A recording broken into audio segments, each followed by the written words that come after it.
What's going on, guys? This is Setsme, and I'm coming to you with a brand new deck profile today. And today I want to show you guys my Cyberdark deck profile. This version of the deck is definitely a more beat-down version of the deck. I'm trying to go for consistency rather than for power.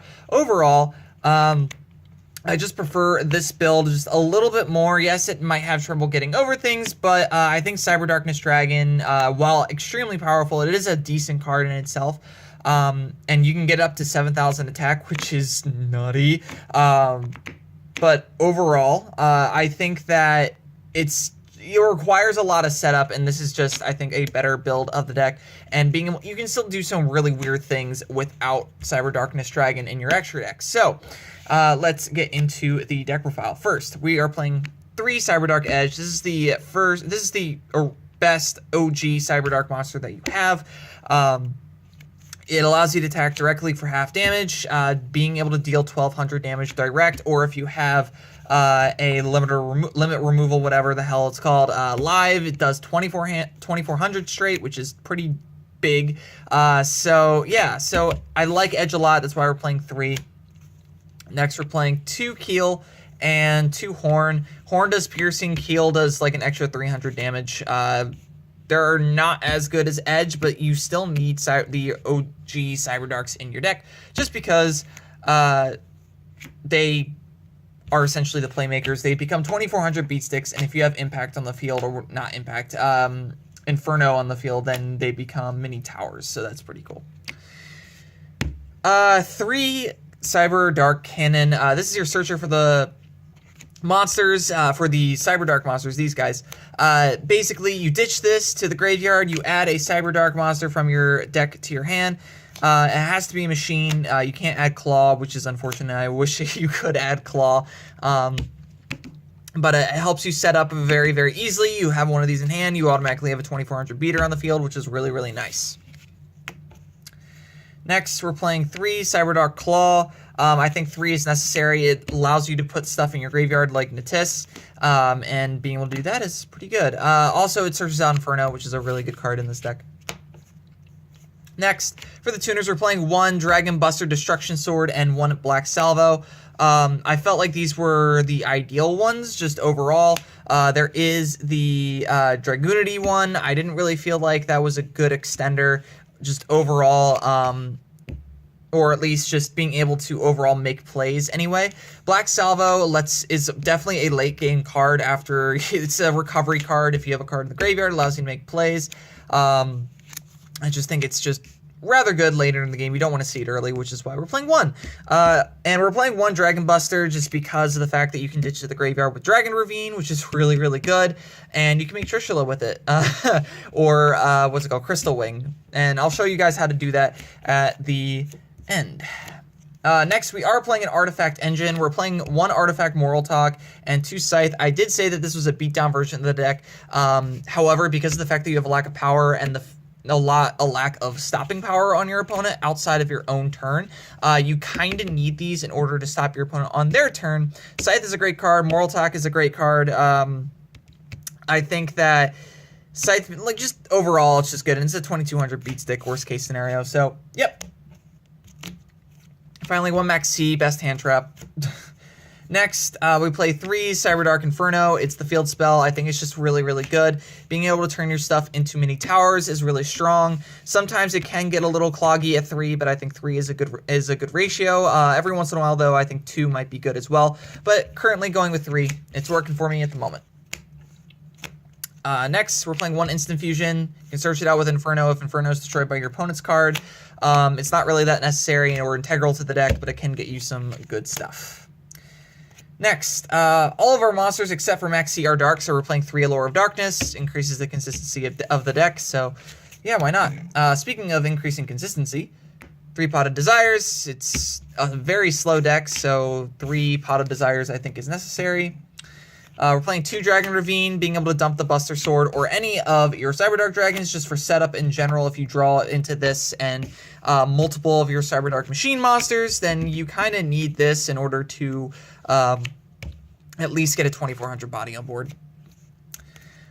Finally, for the spells, 1 limiter removal, 4800 beat stick that can't be targeted or destroyed by your opponent's card effects is pretty good. So, yeah, I like it. Next, we're playing 3 Metaverse. I like activating cards from deck. I think it's a little bit better in this deck than Terraforming. Yes, Terraforming is very strong. I'm not going to debate that. It is a very, very strong card, but I think Metaverse is the better choice. This is currently what I'm going with, and that's just how it's working out. Next, 3 Artifact Sanctum. You're playing artifacts, so you need to play this card at 3 in the deck. 2 D-Barrier. I wish I could bump it up to 3, but I want to make room for at least 1 Solemn Scolding. I only have 1 at the moment, so that's what I'm going with. It's an out to a lot of things, including things like Evenly Matched. If you have this card, play the card if you're not playing meta. So, yeah, for sure. D-Barrier also shuts down a lot of decks, shuts down Baguska plays, which can be devastating. So, yeah. And so can Scolding, for that matter. Anyway, onto the extra deck.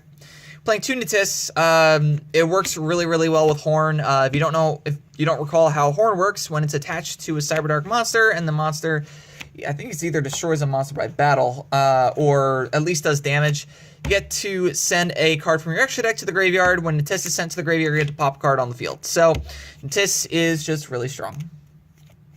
1 Theseus is your instant fusion target. 1 Predaplant Chimera Phlasia. When it's sent to the graveyard, you get to add a fusion spell card from your deck to your hand, or Polymerization. We play 1. It doesn't really come up a lot. In fact, I would say Natis is definitely more preferable, or Cyframe Lord Omega, because then you get to recycle a card, but this, it comes up every once in a while. 1 Baguska, it's Baguska. 1 Dweller, it's Dweller, and 1 Tornado Dragon, because it's Tornado Dragon. This is actually really funny to make. If you have an Artifact Scythe, or a Moral Attack face down on your side of the field, and you didn't have a Sanctum, you can make this on your turn, and then on your opponent's turn, pop the Scythe or Moral Attack, and then special summon it so your opponent can't special summon from the extra deck. So that's why we're playing that. For the Synchros, we're playing 1 Samurai Destroyer, just really strong card. This is a new card out of Circuit Break. It's a generic level 7, so you can special summon it with anything. So mainly Black Salvo. If this card battles an opponent's monster, your opponent cannot activate cards or effects until the end of the damage step, so it's an Armades. And then also that opponent's monster has its effects negated during the battle phase only. If this face-up card in its owner's control leaves the field because of an opponent's card effect, you can target 1 machine monster in your graveyard, special summon it. So you can actually revive him with his own effect, which is kind of interesting. But because of the fact that it doesn't say 1 other machine monster, but you can also special summon 1 of your other Cyberdarks. I wouldn't recommend that. I'd recommend this guy, but hey, to each their own. 1 Clearwing Synchro Dragon, interesting card. Black Rose, because it's Black Rose, clears the field. Playing field spells, so Ancient Fairy Dragon is pretty good at the moment. You can also use this guy if you have Dragon Buster Destruction Sword in your hand. This is the combo I was talking about. If you open up with a black, what's it called? A Black Salvo, and you have a Cyberdark monster in grave, or are able to get a Cyberdark monster in grave, you can special summon Salvo, normal summon Salvo, special summon the Cyberdark, go into this guy, or any other level 7 like Clearwing. If for some odd reason you're able to get this on the field, or if it's already on the field, and then special summon it. If it's in your hand, though, special summon it with Ancient Fairy Dragon, and then synchro into a level 8, which is really nice. Next, 1 Cyframe Lord Omega. This is mostly so you can send it to the graveyard with Horn's effect, so you can recycle a card. It's pretty useful. You can special summon it sometimes. Also very good. 1 Crystal Wing Synchro Dragon, really, really strong in this deck. I do make it every so often, and when I do, it's really powerful. You don't really go into the extra deck that often, so you can play some pretty dumb things in the extra deck.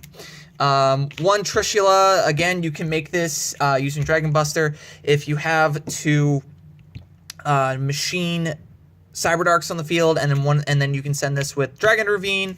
Normal summon a Cyberdark machine monster, equip it with this, and then, because it's a dragon monster, and then special summon it by its own effect, make Trishula.